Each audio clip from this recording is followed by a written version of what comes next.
सुप्रभात क्लास 8। पिछले क्लास में आप लोगों को संधि के बारे में बता रहे थे। पिछला जो क्लास हुआ उसमें आप लोगों को संधि के बारे में बताए थे। आज संधि के भेद में पहला जो इसका भेद है स्वर संधि।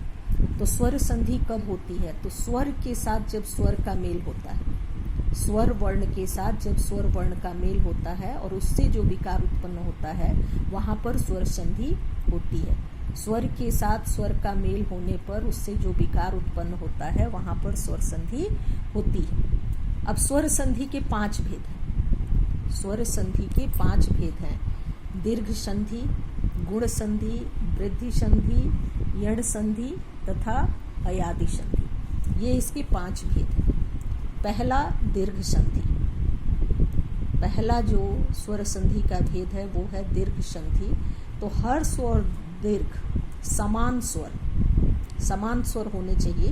तो अ के साथ यदि ई मिलता है यानी हर्षई या ऊ, तो इसके निकट आने पर दोनों मिलकर दीर्घ हो जाते हैं।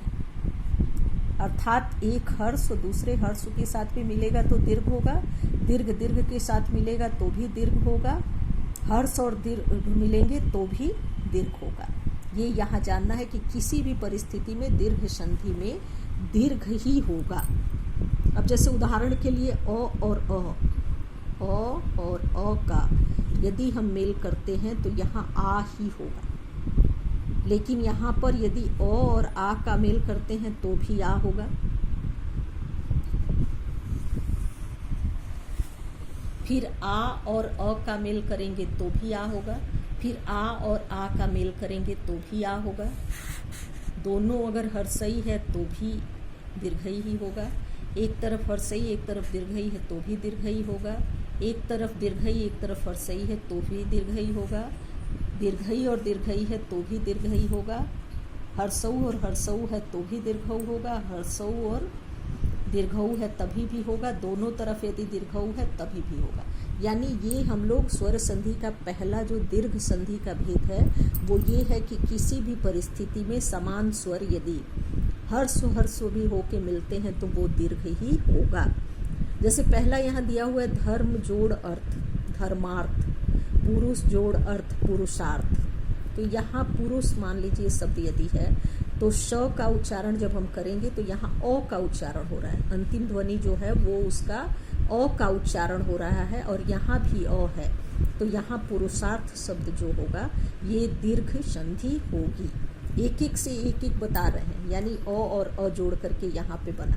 फिर आ में हम लोग आएंगे कि अ और आ है तो आ कैसे होगा कि धर्म जोड़ आत्मा धर्मात्मा।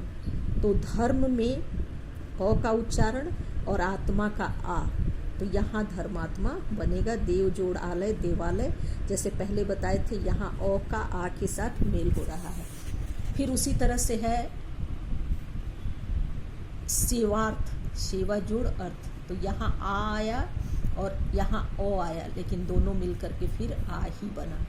आ और आ है यानी विद्या, तो या का उच्चारण किए तो यहाँ आ का उच्चारण हुआ। और आलय, तो दोनों आया मिला तो यहाँ विद्यालय हुआ। दोनों हर्षई है। जैसे कवि, यहाँ लिखने में लोग गलती करते हैं कि कवि में यदि यहाँ कवि में हर्षई है तो कविंद्र भी लोग हर्षई लिख देते हैं, कहीं कहीं ऐसा देखने में आता है, लेकिन ऐसा होगा नहीं। अगर हर्षई दोनों है, संधि जब विच्छेद होगा इसका तो यहाँ का हर्षई और यहाँ का हर्षई मिलकर के यहाँ दीर्घई हो जाएगा। अब जैसे यहाँ पे भी है हर्षई और दीर्घई दोनों मिलके, तो गिरीश, गिरीश में यहाँ गिरी में जो मात्रा है वो हर्षई की मात्रा है, लेकिन इसके साथ जब ये मिलेगा तो ये भी दीर्घ हो जाएगा तो गिरीश हो जाएगा। उसी तरह से यहाँ भी है और फिर दोनों हर्ष दीर्घई मिला करके रजनी में भी दीर्घई है और इसमें भी दीर्घई है, तो दोनों मिल करके भी फिर दीर्घई ही होगा। अब फिर जैसे यहाँ पे हर्षऊ है तो यहाँ भी वही हो रहा है। जैसे भानु जोड़ उदय, तो भानु में भी हर्षऊ है, उदय में भी हर्षऊ है, तो मिल करके हो रहा है यहाँ भानु, तो यहाँ दीर्घऊ हो गया भानुदय। फिर यहाँ पर हर्षऊ और दीर्घऊ मिल करके दीर्घऊ, यानी दीर्घ संधि में किसी भी रूप में हर्ष हर्ष मिले या दीर्घ दीर्घ मिले, वो वहाँ दीर्घ ही होगा। इसीलिए इस संधि का नाम, स्वर संधि का जो पहला भेद है, इस संधि का नाम दीर्घ संधि